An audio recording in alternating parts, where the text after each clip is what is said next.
Good evening, I'm Lisa Townsend, your Police and Crime Commissioner for Surrey. Welcome to our online community meeting for Runnymede. Now, one of my key responsibilities as your Police and Crime Commissioner is to make sure that I'm representing your voice to policing and to make sure that you have an opportunity to speak to the police directly as well, particularly those in your own area. And I hope that this is an opportunity for you to be able to do that. So joining me this evening at our studio here in Mount Brown at Police HQ in Guildford is your Borough Commander, Inspector Matt Rogers, and also Chief Constable Tim Meyer. Now, we carried out a series of in-person meetings before Christmas across all 11 districts and boroughs. If you were able to get to those, that's brilliant. But for those of you who weren't able to get there, we wanted to give you an opportunity to be able to join us online. You'll be hearing from the three of us this evening about the issues that affect you in Runnymede, but also from the Chief Constable about his plan for the force. And we will be trying to give you as much of an opportunity as possible to answer, to ask your questions and to be able to get back to them. So once you've heard from all three of us, we will be opening it up to questions. Please do post your questions in the chat, whether you're watching us on Facebook or on YouTube. Go ahead and post them there, and I'll be taking as many of those as we're able to later on. Now, as your Police and Crime Commissioner, it is my job to hold the Chief Constable to account for the service that you receive from Surrey Police Force. Tim Meyer has been with us for about 8 months and I am confident I made an excellent decision in hiring him. And it's a really, really important time for policing. Thanks to the work that Surrey Police has done in recruiting its share, actually over its share, of the government's extra 20,000 police officers, and thanks to your council tax contributions over recent years, Surrey Police has grown by 395 police officers. Now that makes Surrey Police Force the biggest that it's ever been in its history. It does mean that we have a younger police force, so it is going to take time to get recruits fully trained and fully out policing in the communities. Now, as well as holding Surrey Police to account, it's also my role to produce a police and crime plan, and that sets priorities for the force as well. Now, the key priorities in my police and crime plan for Surrey are protecting people from harm, working with residents so that you feel safe, preventing violence against women and girls, ensuring safer Surrey roads, and strengthening the relationship between Surrey Police and you, our residents. In the last year, my office has awarded over £5 million to local services, and that includes more funding than ever before to help prevent violence against women and girls. And I know that this is an issue that our Chief Constable cares a lot about and is going to talk about shortly. We've also been actively working with the force to improve the service that you receive when you call 101, and that's the non-emergency number. And also on the work around antisocial behaviour, because I know that's something that residents feel incredibly strongly about. On a national level, I take the lead on issues in relation to transport and road safety, and also on the policing response to mental health, which is a key topic. And right now the work around that, both nationally and that's happening in Surrey, is going to contribute to the force and police being able to get to you hopefully faster and make sure that the police are getting there when it's work that only they can do. And I know that this is something the Chief Constable is going to address too, and he's taking the lead on it here in Surrey. Now, Surrey Police is an absolutely fantastic organisation, but the demand on our police teams has never been greater than it is now. As the Commissioner, I oversee the Surrey Police budget and its assets, and that includes setting the amount of council tax that we all pay towards policing. I have to balance the cost pressures that we're all facing with my goal to provide the Chief Constable with the resources that he needs in order to maintain the services that you receive. And it includes finding a further £17 to £20 million in savings in the next 4 years, and that's not going to be easy. Times are tough for all of us, and asking the public for more money in their council tax is one of the most difficult tasks that I have to undertake as your Police and Crime Commissioner. The Chief Constable is going to take you shortly through his vision for the force, and that concentrates on what policing does best, which is fighting crime in our local communities and protecting people. And that's why you, the Surrey public, what you have told me that you want to see And I want to support the Chief Constable's vision by making sure that he has the resources available to do that. I believe the Chief Constable's plan is going to significantly boost the service that we all receive in our communities, but in order to achieve it, we have to maintain the appropriate level of funding for our police teams. And that's why I have to think very carefully about making sound long-term financial plans. So if you haven't already done so, I would like to invite you to have your say in our council tax consultation. It's currently live. It's going to be running until the end of this month. You can find the link in the comments section of the meeting. It's on my office's website and on our social media feeds. Please do take a few minutes to fill it in and let me know your views. So our survey asks you to consider whether you would support a £13 a year rise, which is the government expectation, £10, £11 or £12 a year, or a figure under £10. Now, the Chief Constable has been very clear with me that an increase of below £10, and that's on an average Band D property, would mean further savings again by Surrey Police. Whilst an increase of between £10 and £13 would mean that Surrey Police will be able to keep pace almost with inflation and keep any cuts to staff to a minimum. The maximum increase of £13, again that's £13 a year on a Band D property, would provide the Chief Constable with most of the resources that he needs in order to fulfil his plans for the force. But it would still mean us as a force having to find about £17 million of savings over the next 4 years. It is, of course, incredibly important that we make every efficiency that we can. The force is undergoing a transformation programme, and that's designed to ensure that we provide the best possible value for money to you, the public. Your contributions through council tax make an enormous difference to a service that our hard-working officers and our staff are able to provide you with. For every pound of the precept set, Surrey Police is funded by an extra £500,000. Now, setting the precept is not a task I take lightly. Last year, the majority of those of you who responded to the survey voted for a council tax increase to support our policing teams, and I want to know whether you would be willing to do so again this year. You can scan this QR code that you can see on your screens now. It will take you right to the survey. It will take you less than 5 minutes to fill it in. There are some extra questions about the priorities that you want to see for Surrey Police as well, and I think that they all fit in very well with the Chief Constable's plan. So on that, I'm going to hand over to Chief Constable Tim de Meyer for him to talk through his plan for Surrey Police. Thank you, Police and Crime Commissioner. Hello, everyone.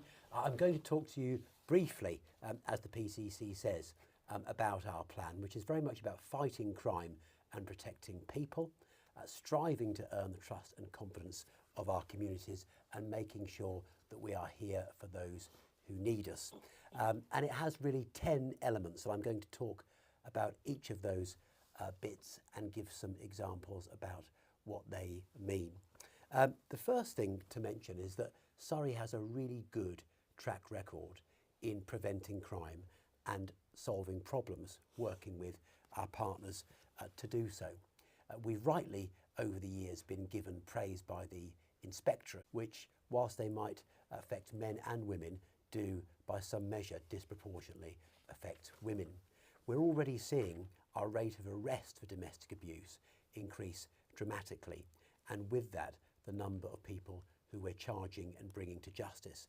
And I'm determined, firstly, that victims, the survivors of domestic abuse, those who they might confide in, understand how important it is that these crimes are reported, are reassured that we will respond to them thoroughly and serve the victim as we would wish our own families to be served, and that we will vigorously pursue the offender.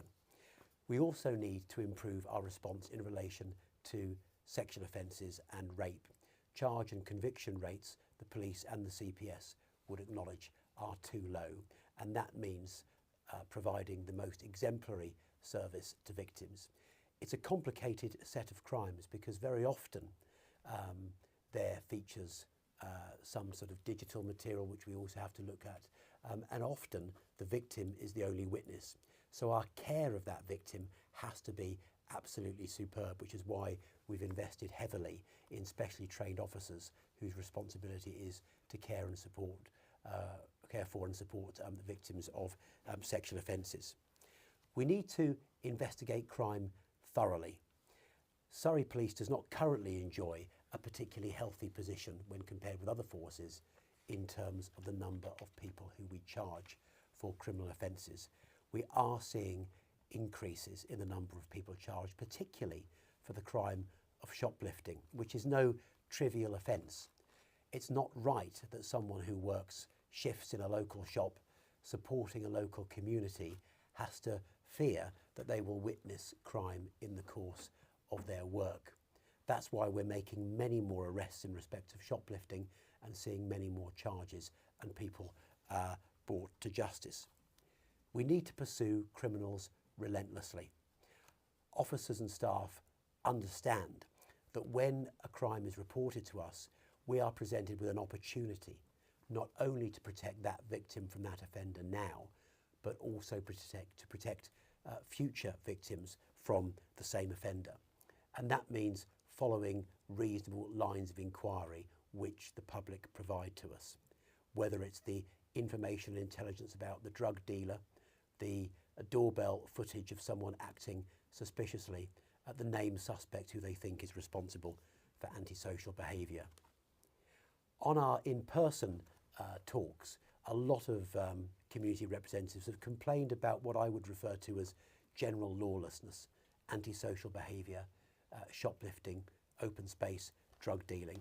And I want to ensure that with our neighbourhood teams, we're identifying those people and places which present the greatest risk in respect of those types of crimes, and that we're doing all we possibly can to deal with them. Pursuing criminals relentlessly also means using the full extent of our financial powers to seize and confiscate money from organised criminals. Moving on, we need to strive to earn the trust and confidence of our communities. We can't assume that we have trust and confidence. We need information, intelligence, evidence, without which we don't have the material we need to put offenders before the courts or to solve problems and keep people safe. And we can't reasonably expect people to trust us if we don't behave with exemplary high standards. I'm sure you'll be aware of cases over the last few years where police officers have been caught in the most serious of misconduct and crimes.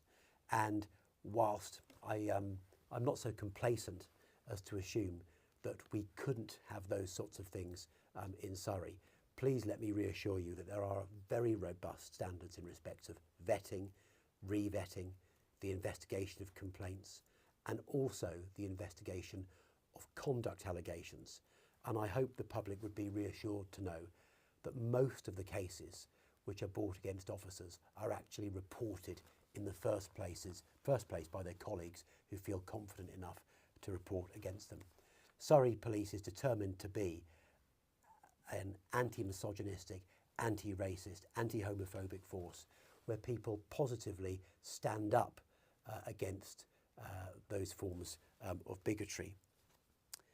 We need to reflect our communities, and Surrey wants to be a police force where people feel they belong. So we're not pursuing diversity simply in the name of statistics.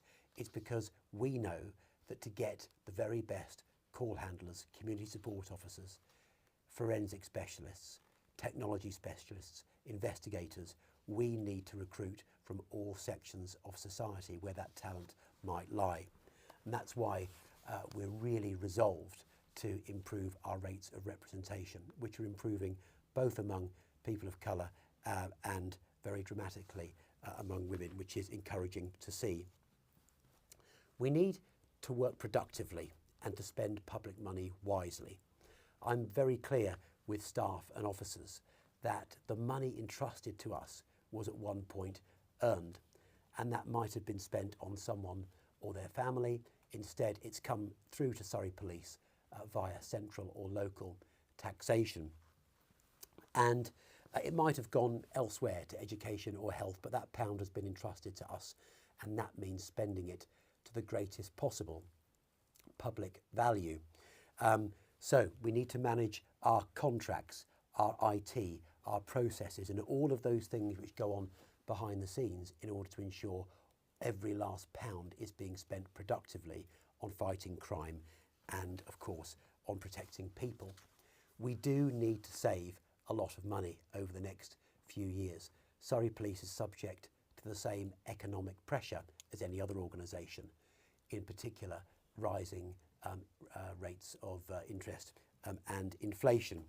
And please rest assured that we do have a very thoughtful programme of savings underway to ensure we do everything we possibly can to make those savings in processes and technology which the public won't notice in the service that are provided for them, and which retain our strong crime-fighting workforce of police officers and police staff. And it's really important to get across that our police staff working behind the scenes are engaged in real crime-fighting activity across forensics, call handling, many other disciplines which are absolutely essential to the service you receive. We need to be here for people who need us when they need us. We've rightly received feedback recently from our inspectorate in respect of our call handling 999 and 101 performance. Please be reassured that we had already identified areas where we need to improve. I understand that we need to answer the phone or the inquiry swiftly. We need to respond swiftly, make arrests, follow up lines of inquiry, bring people to justice if you're going to trust us. But for us to do that, we have to have the capacity to do so. And one of the challenges in recent years has been the tendency for police officers to be deployed to those in mental health crisis who aren't best served by a police officer without specialist mental health training and with coercive powers.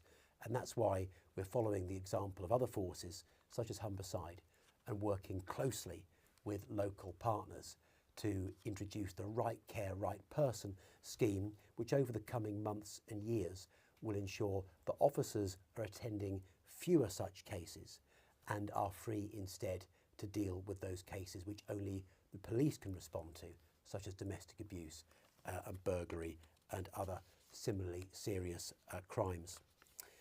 We need to be resilient and prepared.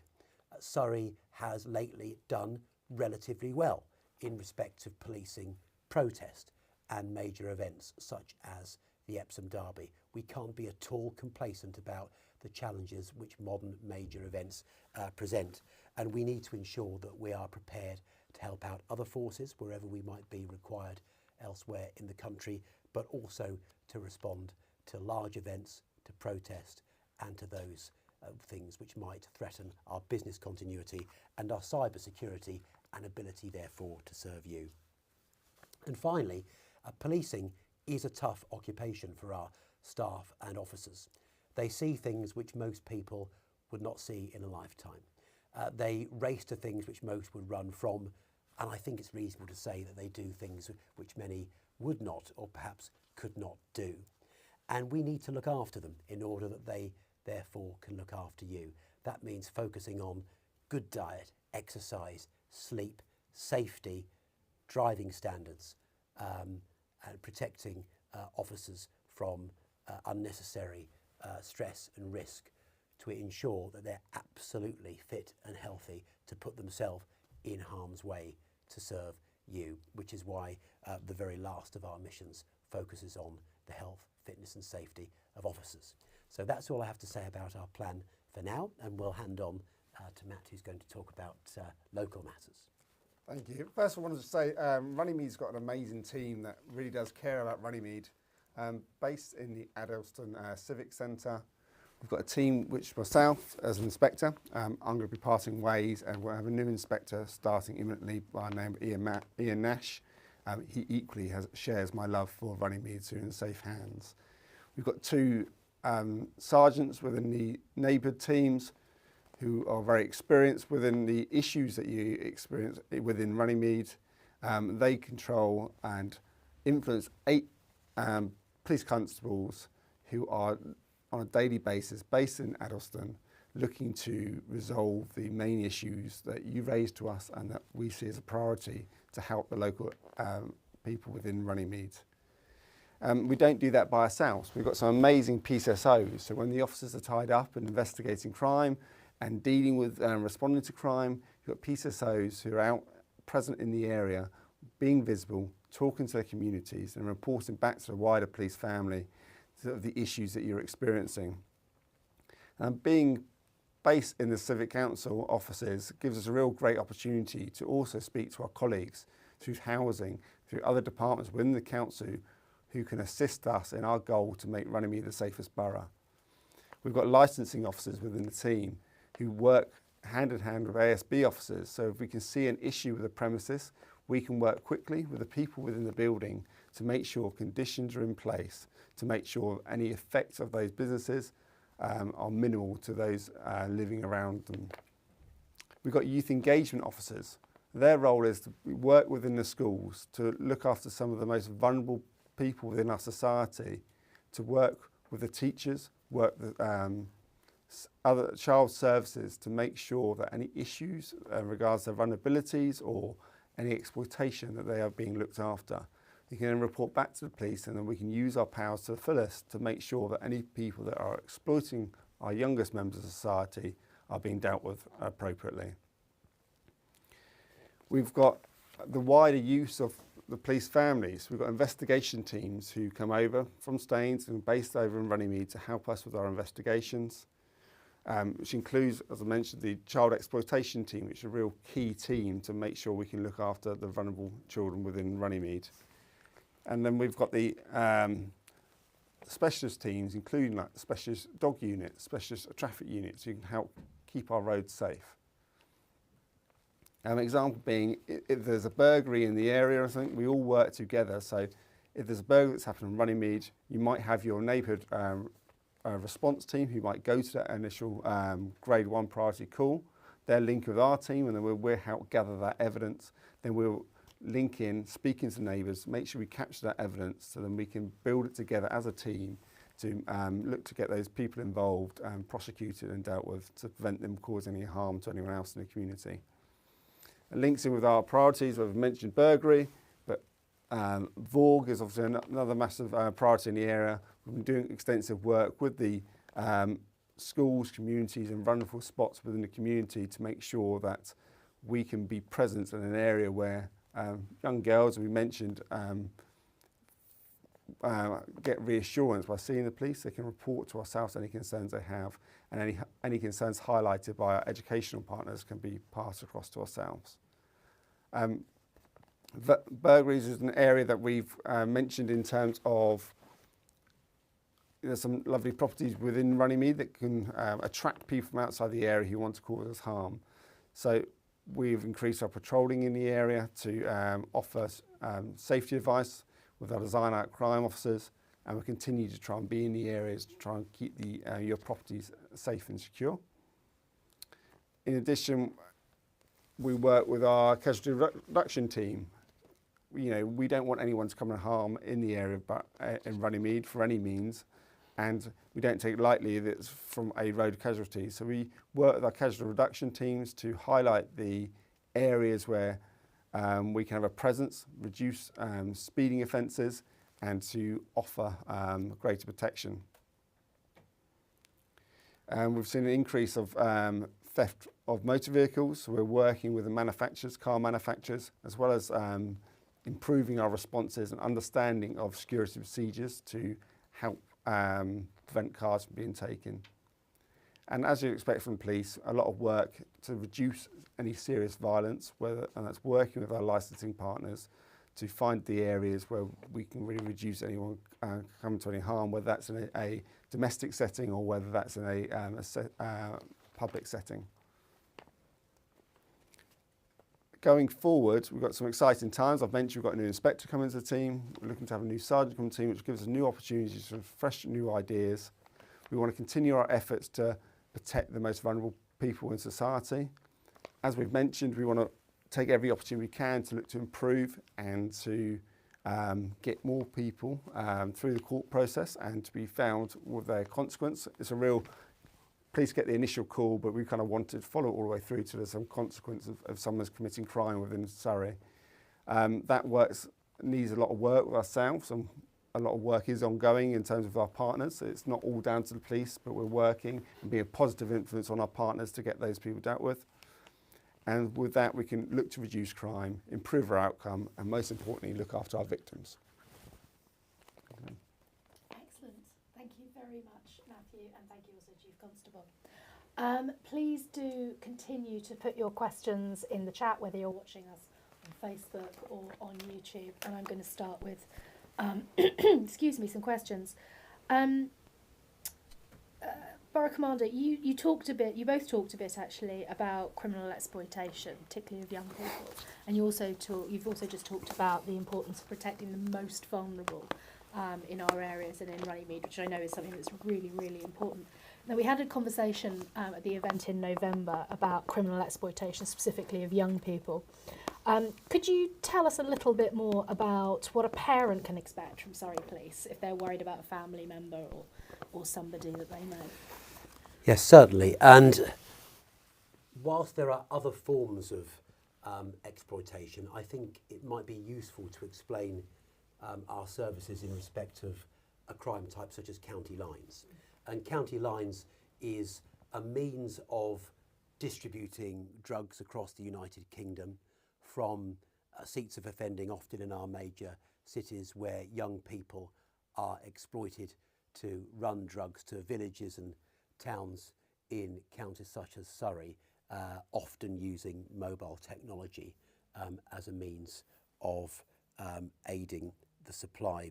And very often, innocent young people are exploited and forced to become involved in this activity, or if not forced, certainly enticed to be involved.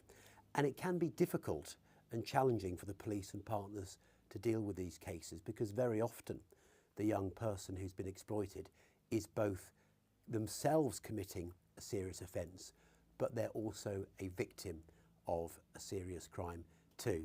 And we work across Surrey Police with specialist teams such as our own Operation Centurion and also our neighbourhood teams to ensure that those people who are exploited, when this is reported to us, are given the support that they need to extricate themselves from whichever gang is exploiting them, make sure that they're safeguarded, protected and supported, and that we, wherever possible, gather the evidence by whatever means in respect of those who are doing the exploiting and the people to whom they might have links back in the cities they come from.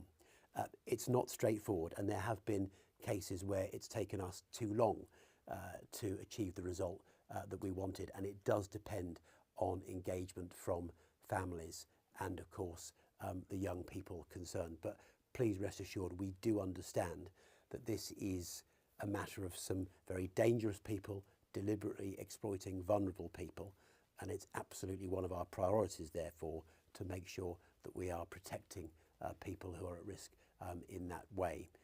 And if anyone isn't happy with the standard of service that they're getting for a young person who they think is at risk, they should raise it with the force in the strongest terms. Thank you very much. A very different issue, but something else that we've heard about in Runnymede. So, and again, this November we had complaints about obstructive parking and abandoned cars in Newhall. I wonder if we could take just a couple of minutes, because I know this is something that comes up quite frequently, to talk a bit about who's responsible for the different matters, and including the supporting role that our casualty reduction officers play, particularly keeping our roads safe at key times like the school run and others, and who, because of course this is about us working in partnership with councils and local authorities as well. Yes, definitely. I know it is a big frustration for people. We ultimately, Surrey County Council for parking matters will be the lead enforcing agency. But that doesn't mean they have to work by themselves. So at times when the Surrey County Council can't be there on enforcement, we can be there and a lot of what we can do is also in regards to the education side of it.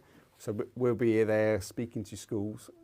Is there a smarter way? Can we encourage people not to park in certain locations? Can we encourage car sharing to help resolve the issue because of the frustrations it causes? Likewise, we can be there in terms of if there's any cars that are causing a danger, or especially with vulnerable road users, if it's outside of a school, we can then look to, for enforcement if they're causing obstruction or causing a dangerous place, like zigzag lines or something that presents a danger to the wider public. And we have regular meetings with those involved, speaking to highways, speaking to Surrey County Council, so that we can kind of make sure they're informed and make sure they're aware of the issues we're having and the effects it's having on the public, so we can be a real positive voice to kind of share any concerns and make sure they're aware of the problems. So that's kind of key, and then we can build in longer term solutions working with the highways in terms of like your double yellow lines and your zigzags, so we can put smarter infrastructure in place to kind of help resolve the issue more on a longer term, because it does cause a lot of distress to people. So I think the Surrey County Council will be your prominent one for most of your parking issues, and they're looking to enforce the matter. We'll be a positive voice with them and trying to help support their efforts in regards to what they're doing.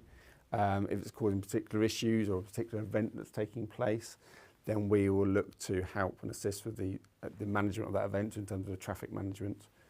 And when we know there's a large event taking place, we actually host specialist groups where we bring everyone together prior to the event and discuss how we can allow this event to try and take place, manage it the best we can, limit numbers if we can, but have that conversation with the council, the highways, the police, so we can try and minimise any disruption to people at the event and to people and the wider public.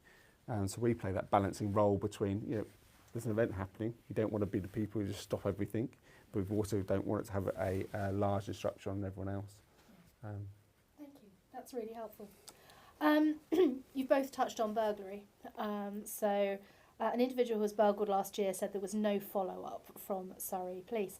I wonder, maybe you could start us off, Chief Constable, and then perhaps if there's a local picture that's able to update us on, a little bit more about the response that a resident should expect from Surrey Police if their residential property is burgled.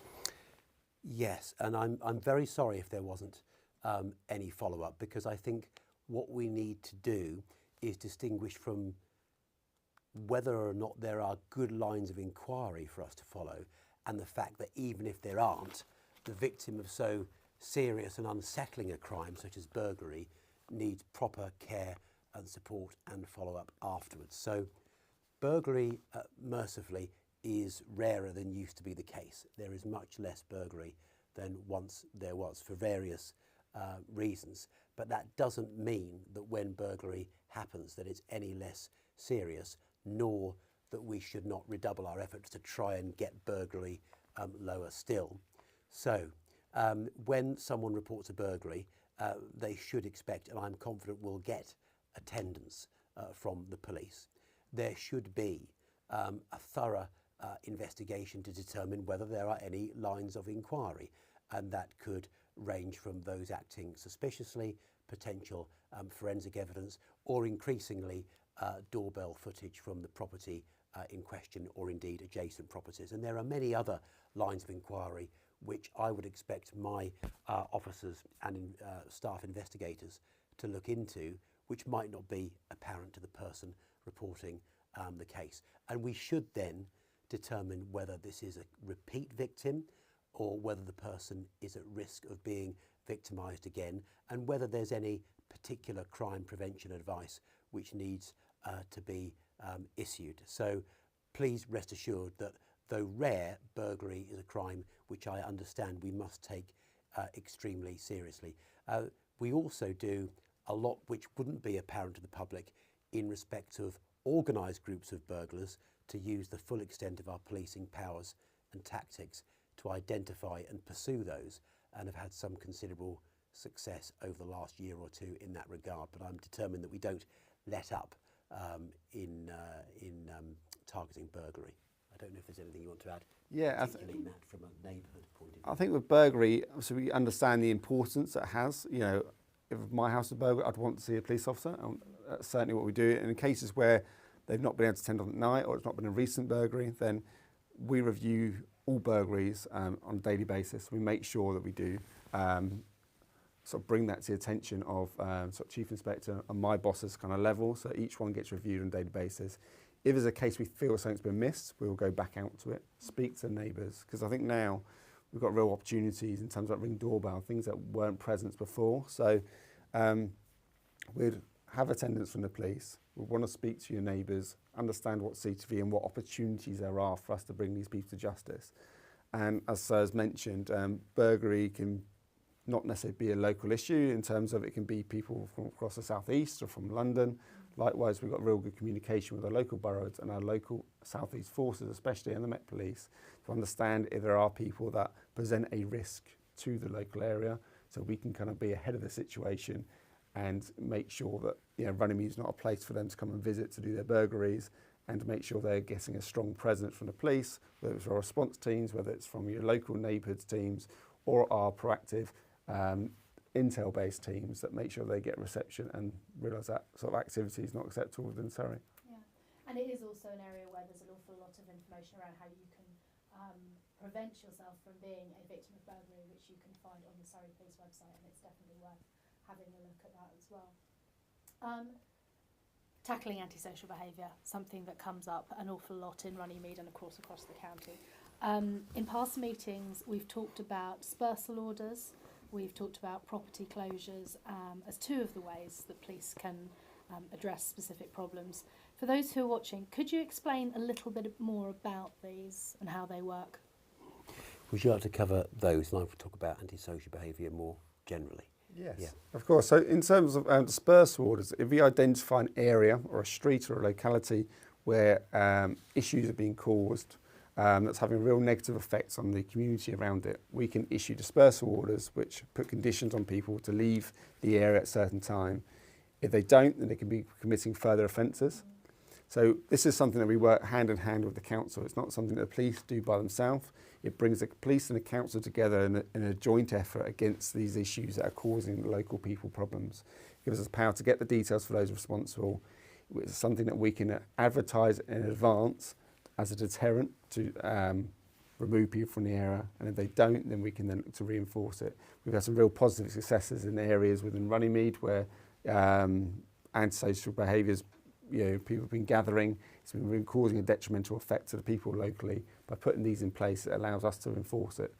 We can then put taskings on the system to the wider police for them to come in, reinforce it, do checks on the area, so you see an increased level of policing, the increased ability to then act on those people if they're in the area and go against the dispersal order, and then the deterrent because we're able to advertise the fact and make sure people are aware there's an issue with the police. So dispersal orders are real beneficial.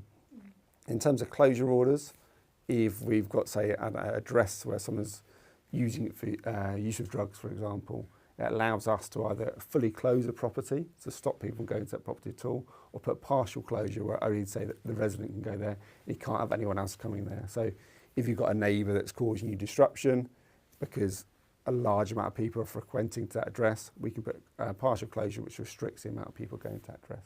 And they again can be very beneficial. We work with the courts to ensure that process. And of course that protects people who, residents may have heard of the term cuckooing. Yes. It will often protect those who are vulnerable themselves Yes. and are being targeted.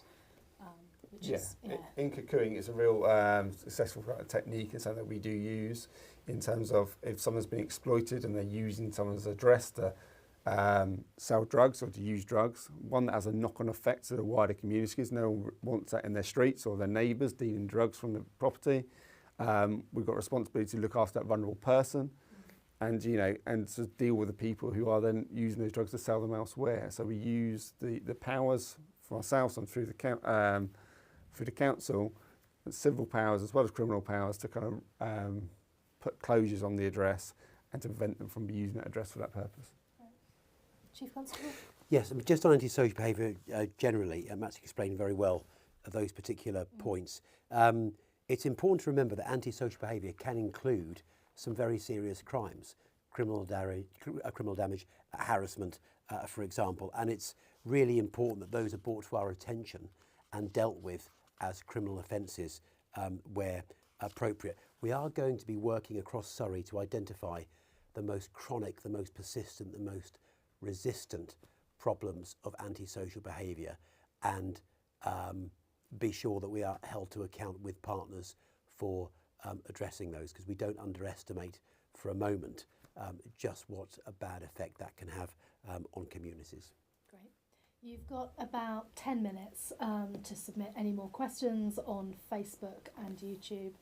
If we don't, for some reason, get to your question, we will make sure that you get a response after the meeting. Shoplifting, another topic that is coming up locally and, of course, nationally. We're seeing a rise nationally in shoplifting, and it's come up an awful lot at our events, actually, over the winter, not just in Runnymede, but I know that it is an issue in Runnymede as well. Could you talk a little bit more, Chief Constable, about the work that's going on across the county, first of all, to tackle the issue? And then I'm going to ask the Borough Commander, because I've had some complaints from neighbours as well, because as a Runnymede resident, I sort of see this as well, but in particular some of the issues in Addleston, particularly relating to the large supermarket there. Yes, thank you. So there's a number of factors which we could theorise as driving an increase in shoplifting. That could be people who are stealing for need. It could be people stealing to fund a drug habit or working as part of an organised crime group. It's not for the police to second guess what those might be. Theft is a serious crime, and we have to deal with the crime as it stands in the first instance. And it's really, really important that shopkeepers and shop staff report these crimes to us, that they engage with our digital services which enable them to give us the CCTV, and that we keep up our end of the bargain by responding, pursuing lines of inquiry where there are identifiable suspects, and bringing those people to justice, because communities rely on their local shops. We understand that, and we also understand that people are working for modest wages on unsociable shifts, and it's a real insult to the working person who's paying for their goods when someone is not paying at the self-checkout next door, or is simply walking out without doing so. So it's really important that we tackle this crime. We understand that we can't expect the public to have confidence in us if we don't tackle those sorts of crimes. That's why in the run-up to Christmas in particular, there were a great many arrests and charges of shoplifters, and I assure you there will continue to be so. Yeah, and as you mentioned, you've got the theft itself that's obviously detrimental to the people who have lost, but I think the biggest concern I have from the shoplifting, or certainly part of it, is the effect that has on the community around it. It kind of undermines the fabric of society, and it gives that opinion that it's okay to steal. So if you're working and struggling, and you're then making the efforts to pay for your items, but then you see someone go and steal and take it, how does that make you feel? So like Sarah's been saying, we've really increased our efforts to work with the businesses to show that we are supporting them, to say that it's something that we're taking seriously, and we want to arrest and deal with those responsible. By our greater involvement with these premises, we're now building that relationship with them, and they understand. So they're now wanting to be more engaged with the process, which then means that we can then increase our evidence. It can increase our opportunities to catch those responsible. So it's real having a real positive momentum to kind of dealing with these people, and the more they can be dealt with, the less crimes that take place going forward. Yeah. That's really helpful. And of course, so often, unfortunately, the intimidation and violence towards our shop workers that comes with it. I know it's not just about the theft, it's often about that element as well, which is often raised with me as well. So that's really helpful. Thank you very much. Safety of women and girls in our community, something, Chief Constable, that you have really prioritised, and something which I've been prioritising as well during my term. And I know there's a lot of work happening in Runnymede, and as I said, as a Runnymede resident, it is something that we think about, because Runnymede as a borough, much like other parts of Surrey, we have a lot of lanes, we have a lot of dark roads. That's the nature of the borough. I wonder if you could talk to viewers a little bit about the work that we're doing across Surrey in terms of preventing violence against women and girls, and also in Runnymede specifically, because I know there's an awful lot of work that's been going on there around it. And just talk a bit about the tools and the way in which people can get in touch, report, and make us aware of areas where they don't feel safe. Yes, so you might want to cover street safe perhaps. If I talk more generally in the first instance. So I mentioned in my brief input about domestic abuse and our determination in respect of rape and sexual offences as well. I'm pleased that in recent months we've been trialling an operation which we've borrowed from other forces, known as Operation Shield. And what this does on our nighttime economies is make use of officers who are really well trained in behavioural detection to identify people whose behaviour is quite incongruous with the environment and often reveals someone who has travelled to an area not for a legitimate night out, but because they want to target the vulnerable or cause someone harm. And I hope the public find it reassuring to know that these are groups of male and female officers who are really well trained, working in plain clothes and with officers in uniform to identify those who might pose a risk. So the three broad areas which we're focusing on most are domestic abuse, the proper and kind and comprehensive investigation of rape and sexual offences, and then the work in respect of public space safety more generally. And there are, as I'm sure Matt will explain, ways of people making contact with us to draw our attention to those areas where people don't feel safe. Yeah, certainly. And I'm a father of two young girls, so I always picture a world that I want my daughters to grow up to, and I want them to feel safe and happy with what they're doing. And we've got some brilliant educational establishments within Runnymede. We've got Royal Holloway, we've got Stage College, just to name a couple. So that attracts a lot of people to our area. So we kind of want to make sure that when people come to our area and come to Runnymede, that they feel safe to be with us. So we've got responsibility to look after them. So a lot of work goes on with the educational side of it. One, to speak to the people involved so we can offer crime safety advice, educational advice, and to help prevent crimes from taking place. Equally, it gives us the opportunity to speak to those young females and say, well, where don't you feel safe? Where can we do better? Where can we put our engagement event? So it's real key for us to speak to the people who feel unsafe so we can then target our responses accordingly. But equally, as I was saying, there's also Street Safe. There's an app that allows anybody to log places very easily, very conveniently, and highlight to us areas where you think, oh, you need greater policing. I should say you don't have to be a woman, of course. No, of course not. It doesn't matter who you are. Crime doesn't have to have been committed there. You don't have to have witnessed a crime there or been a victim of a crime. If you feel unsafe for any reason in that area, please do log it, because then we know about it. Yeah, it's a great app, and it's really underutilised, but we can then use that data then to speak to council to, if it's a dark alleyway, well, we'll get some more cameras there. If there's a particular area that's coming up, we can say, okay, well, we'll put tasking, we'll put more officers in that area, but we just need that information so we can then target our engagement activities. Likewise, we've been doing a lot of work with British Transport Police to understand if there's people coming, say, back from London who've been drinking or been out socialising and coming back at a later hour, what we can do to kind of meet them from the trains, meet them from the buses to make sure they get home safely. That's really interesting. Yeah. I do some work with British Transport Police as well, and they're an excellent force. And actually, I know they've really prioritised preventing violence against women and girls as well on the rail network across our trains, and we have an awful lot of commuters right across the county, and of course in Runnymede. So that's really great. I've got one more question we're going to get to, and it's quite broad, but it does really, I think, speak to talking to our partners and working with partners, which you've both talked about a lot. And you've touched on it. We've both touched on it, Chief Constable, which is how policing deals with this massive topic of mental health, and particularly those who are experiencing a mental health crisis. So there is something, we talked about it very briefly earlier, called Right Care, Right Person. It's a scheme that is coming in nationally. It was trialled in Humberside.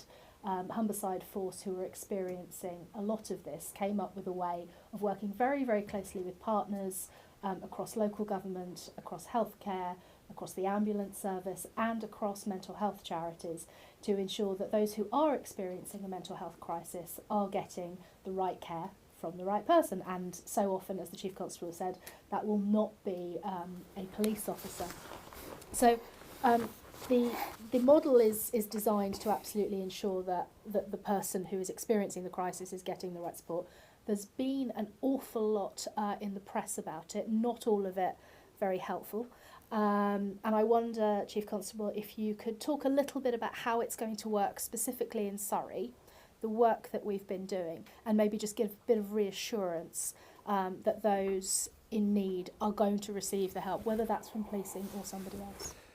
Yes, thank you. It's an excellent question, and please rest assured that policing has absolutely no intent of simply abandoning those who are in need of urgent help.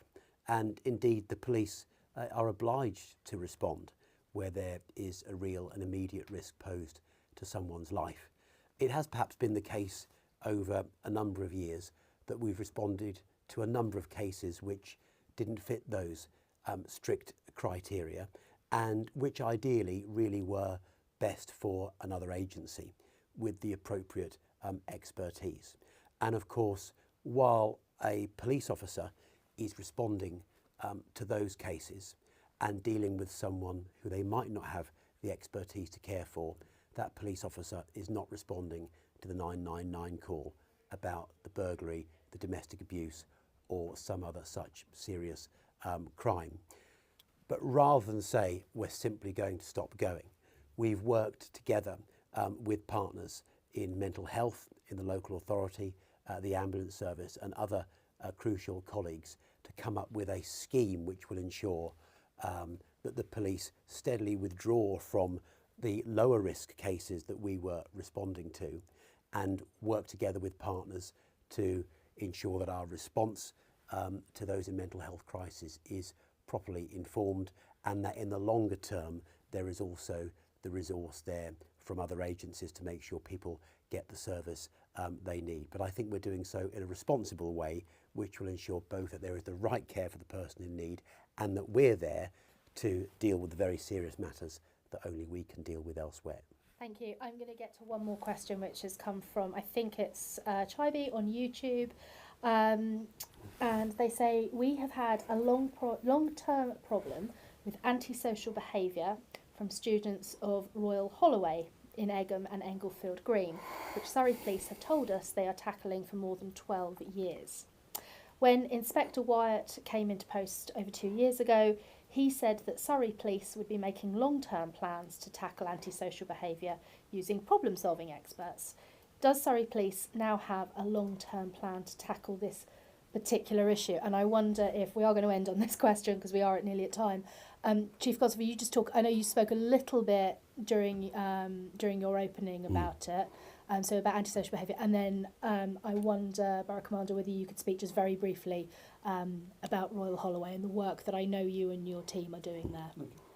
Well, we're certainly committed to identifying the most chronic problems of antisocial behaviour by area and working both through the use of the criminal law and partnership problem solving to bring those under control. I'm not sure if this particular instance would necessarily qualify as one of those, but it certainly merits our attention, as it was raised previously at our in-person event, and I'm under no illusions as to the effect that it can have on residents. And it's obviously a problem which has gone on much longer than the students perpetrating it, because we've had new generations who are causing this difficulty. Yeah. I think Royal Holloway is something that Runnymede should be proud of. It's a great institution. It's played a massive part through its years in terms of the education it's provided and the people that come from it. Unfortunately, there are a small amount of people within the university who are enjoying the uni life maybe too much, or whether you've got the elements of drinking, and the antisocial behaviour can come from having a large body of people within an area, similar to what you might find if you've got a town centre or a public order on that sense. Where we are fortunate with the university, it allows us to have point of contacts where we've got strong leadership we're not dealing with multiple pubs that you might do in a high street. So it gives us opportunities to build those plans. So we have regular meetings with the security, the union representatives, the students, and the heads within Royal Holloway to sort of review all the issues that happened that quarter, look to address on what we can put in place. Within those meetings, it also gives the opportunity for local residents and the councillors to also raise their concerns to us. And then we can also challenge any concerns coming forward in terms of student numbers or shared properties or things that might cause issues in the future. We can discuss it before it becomes a problem. So it is something that is being managed, and it is subject to regular patrols and review. Great, thank you both very much. Thank you to everybody who has joined us this evening. We appreciate your time. Please, if there are any issues that you want to get in touch about, you can get in touch with me via the website, or Surrey Police via their phone numbers and their website as well. So that's all from us. Stay safe out there. Thank you.